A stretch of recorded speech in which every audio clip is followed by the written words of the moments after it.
नमस्कार साथियों, कैसे हैं आप सब लोग। उम्मीद करता हूं सभी अच्छे से होंगे।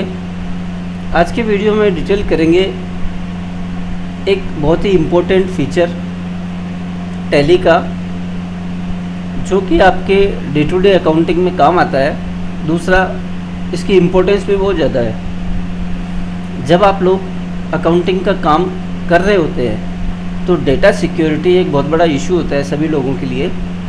तो आज की वीडियो में डिटेल करेंगे कि किस तरीके से आप अपनी कंपनीज़ का डेटा है उसका बैकअप टैली प्राइम का ले सकते हैं, कैसे इसको आप स्टोर कर सकते हैं कहीं पे, ताकि किसी भी वजह से जब आपका डेटा लॉस्ट कभी हो जाए तो आपको अपना डेटा रिकवर करने में आसानी रहे। कई बार साथियों देखा जाता है कि आपके कंप्यूटर या लैपटॉप का हार्ड डिस्क ही करप्ट हो जाता है या कुछ उसमें प्रॉब्लम आ जाती है, जिसकी वजह से आपका टैली का डेटा है वो या तो उड़ जाता है या करप्ट हो जाता है। तो उस कंडीशन में यदि आपके पास बैकअप लिया हुआ रहेगा तो आपको चिंता करने की कोई ज़रूरत नहीं है। आप उस बैकअप को फिर से रीस्टोर कर सकते हैं अपने सिस्टम पे। तो किस तरीके से बैकअप हम लेंगे, उसको कैसे स्टोर कर सकते हैं, इसके बारे में आज की वीडियो में जानेंगे। सबसे पहले हमने टैली प्राइम है इसको ओपन कर लिया है।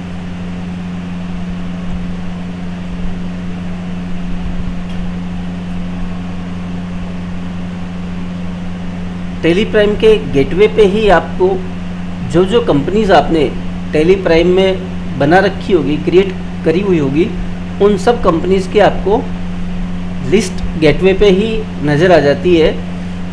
जैसा कि आप देख रहे हैं, जो भी कंपनी में आपको काम करना होता है इस तरीके से आप कंपनी सेलेक्ट करके अपनी वर्किंग है वो कर सकते हैं। अब आपको बैकअप के लिए क्या करना है साथियों, मान लीजिए आपको समाधान का बैकअप लेना है। ये समाधान के नाम से कंपनी है, इसके सामने आपको देखना होगा इसका नंबर।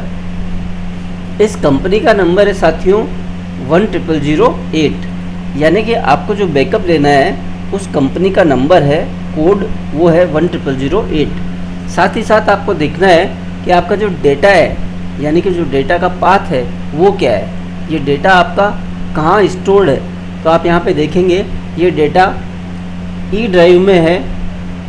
इसका एक फ़ोल्डर है tally.erp9 GST डेटा, यहाँ पे ये डेटा पड़ा हुआ है। तो आपको सिंपली ई ड्राइव पे चलना है, दिस PC, इसमें हम चलेंगे ई ड्राइव।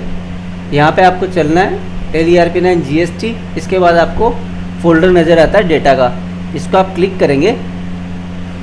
क्लिक करने के बाद आपको जो नंबर यानी कि जो कोड है कंपनी का जिसका आपको बैकअप लेना है वो आप देखेंगे 10008, जिसका हम बैकअप लेना चाह रहे नंबर था। यहाँ आपने सर्च किया है, इस पर राइट क्लिक करके आपको सिंपली इसको करना है साथियों कॉपी। ध्यान रखिएगा, इसको कट नहीं करना है, कॉपी करना है। यदि आप कट कर देंगे तो यहाँ से आपका ओरिजिनल जो डेटा है वही चला जाएगा।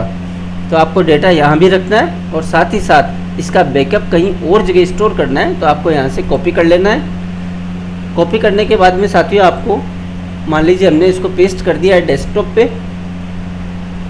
तो ये डेस्कटॉप पे पेस्ट हो चुका है, यानी कि जो डेटा बैकअप का काम है वो आपने कर लिया है। अब बात आती है इसको स्टोर कहाँ आप कर सकते हैं। तो मैंने पहले भी एक आध वीडियो में ये चर्चा करी है, जिसमें मैंने बताया है कि सबसे बढ़िया तरीका है कि आप इसको अपनी मेल पे डेटा है उसको रखें, ताकि कभी भी आपको जब ज़रूरत हो आप बड़ी ही आसानी से, क्योंकि आपका मेल आईडी साथियों आपके कंप्यूटर में चलता है, आपके मोबाइल पे भी चलता है, और कहीं भी आप अपना मेल आईडी ओपन करके वहाँ से इस डेटा को एक्सेस कर सकते हैं। तो आपको सिंपली राइट क्लिक करना है इस डेटा पे। इसके बाद आप देखेंगे ऑप्शन आ रहा है सेंड टू का। सेंड टू में आप देखेंगे ऑप्शन आ रहा है desktop create shortcut Bluetooth device compress zip folder. तो जो कंप्रेस्ड जिप्ड फोल्डर है, यानी कि आपको इस डेटा को जिप करना है, कंप्रेस करना है। तो कंप्रेस जिप फोल्डर पे हम इसको क्लिक करेंगे तो आप देखेंगे आपका जो डेटा है ये यहाँ पे कंप्रेस होकर आपके सामने आ चुका है।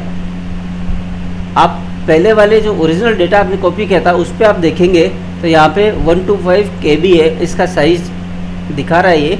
लेकिन जब आप जिप फोल्डर देखेंगे तो ये सिर्फ 18 KB का है। यानी कि जब आप अपने डेटा को इस तरीके से कंप्रेस कर लेंगे तो ये बहुत ही साइज इसका मिनिमाइज हो जाता है, ताकि आपके मेल आईडी पे भी ये बहुत ज़्यादा स्टोरेज है, इसका असर नहीं आएगा।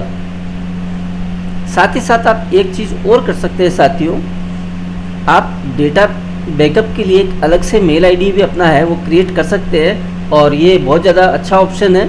मैं भी साथियों ऐसे ही करता हूँ। मैंने एक अलग से मेल आईडी क्रिएट किया हुआ है जिस पे सिर्फ मैं टेली का जो डेटा बैकअप है वो रखता हूँ।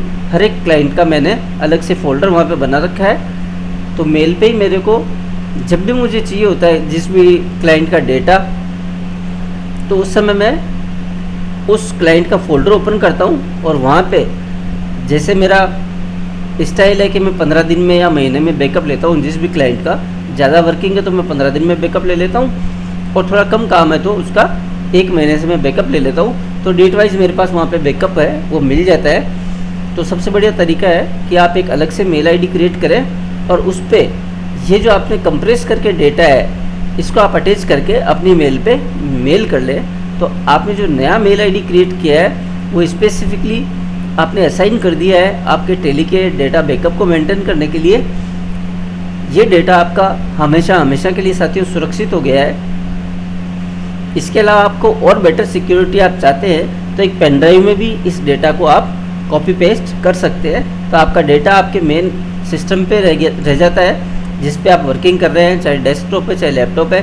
साथ ही साथ आपका पेन ड्राइव में डेटा है, और उसके बाद मेल पे आपका डेटा है। तो इन केस कभी भी यदि आपका डेटा लॉस्ट हो जाता है तो आपको चिंता करने की ज़रूरत नहीं है। आपके पास आपका ओरिजिनल डेटा है वो पड़ा है, और आप उसको बड़ी आसानी से रिस्टोर कर सकते हैं। तो आज के वीडियो में हमने सीखा साथियों कि किस तरीके से हम टेली प्राइम से डेटा का बैकअप ले सकते हैं और उसको स्टोर कर सकते हैं। वीडियो अच्छा लगे तो लाइक और शेयर करना ना भूलें। चैनल पे नए हैं, सब्सक्राइब नहीं किया है तो प्लीज़ सब्सक्राइब ज़रूर करें। मिलते हैं किसी और वीडियो में। Thank you so much, take care, have a great time.